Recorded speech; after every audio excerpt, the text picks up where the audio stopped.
galera, sejam muito bem-vindos ao canal Química Saúde. Na sala de hoje, uma revisão do exame mestral do sexto ano, no ano de 2024 do Colégio Gonzaga. Vamos começar então com a diferença entre senso comum e conhecimento científico. Senso comum é o conhecimento popular, é o que as pessoas acham sem ter comprovação científica. Agora, quando se tem conhecimento científico, aquele no qual passa pelas etapas do conhecimento científico, que é a observação, levantar hipóteses, fazer experimentação e logo concluir. Quando se passa por essas 4 etapas, então, e chega-se a uma conclusão precisa, a gente chama de conhecimento científico. Certo, pessoal? Vamos então agora para a diferença entre substância pura simples e substância pura composta.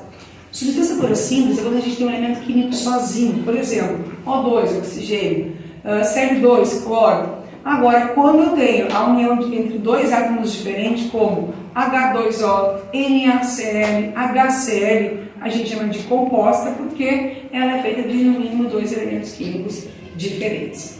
Agora, quando eu junto uma substância na outra, por exemplo, água e gás carbônico, para fazer nossa água com gás, aí trata-se de uma mistura, certo, pessoal?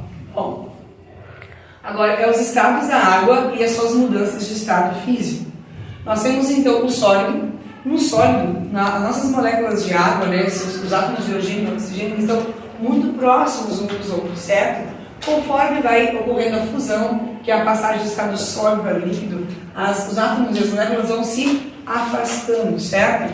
E logo então, quando passa do estado líquido para o gasoso, se chama vaporização, os gases ficam bem afastados, certo? A vaporização, pessoal, é dividida em 3. Aquela que é feita naturalmente, como o caso da evaporação, secar uma roupa no varal, o cabelo da gente, quando a gente lava, seca naturalmente. Quando a gente lava no chão, essa água evapora, certo? E quando ela faz isso sozinha, a gente chama de evaporação. Quando a gente oferece uma fonte de calor, passamos a chamar de ebulição.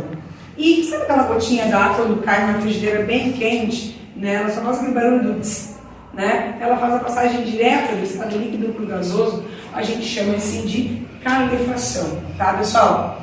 Agora, no estado gasoso para o estado líquido, chamamos de condensação ou liquefação. A passagem do estado líquido para o sólido chamamos de solidificação. Aí os átomos vão se aproximando novamente, tá? Chamamos assim de solidificação.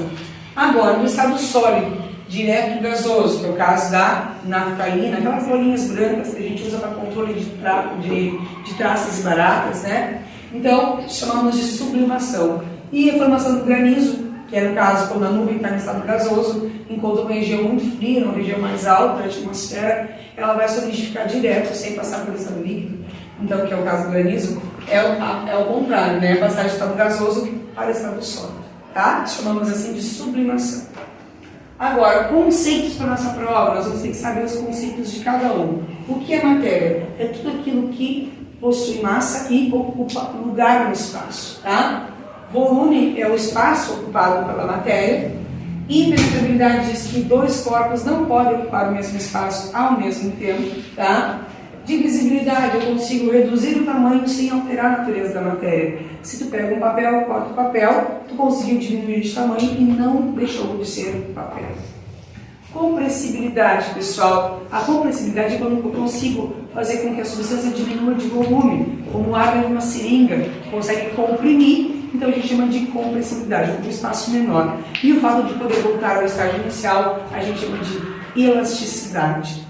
E para encerrar, a composição do nosso corpo humano, pessoal. O nosso corpo é composto por água, que a gente ingere através de água pura, de sucos, de sopas, legumes, verduras, tá? Chás, os carboidratos, que são o nosso pão, batata, massa, que são importantíssimos para nos dar energia, Os lipídios, que são as gorduras. Nosso corpo também é feito de proteínas, que vem da carne, dos ovos, do leite, do queijo, do iogurte, e os nossos ácidos nucleicos. Bom, pessoal, dá para estudar só por esse quadro aqui para nós fazer o bimestral? Sim, pode estudar só por esse quadro. Faz um bom resumo e te baseia para estudar vocês daqui.